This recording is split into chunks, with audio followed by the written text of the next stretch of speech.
Un 33enne con una profonda ferita d'arma da taglio da una parte, un giovane straniero raggiunto da un colpo di pistola dall'altra.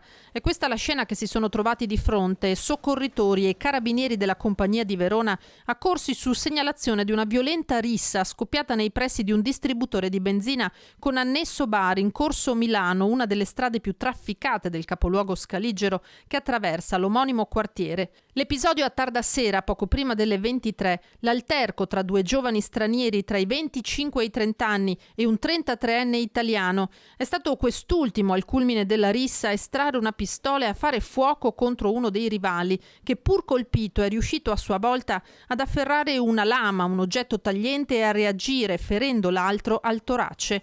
L'italiano arrestato è ora piantonato all'ospedale di Borgo Trento con l'accusa di tentato omicidio, mentre l'altro ferito, ricoverato in prognosi riservata in un'altra struttura, il Policlinico di Borgo Roma, non sarebbe comunque in pericolo di vita. I carabinieri del nucleo operativo radiomobile e del nucleo investigativo stanno ora cercando di ricostruire l'accaduto e soprattutto di capire cosa abbia scatenato la furia dei due, in particolare del 33enne, che non ha esitato a sparare. Utili potrebbero essere i filmati delle telecamere di videosorveglianza della zona.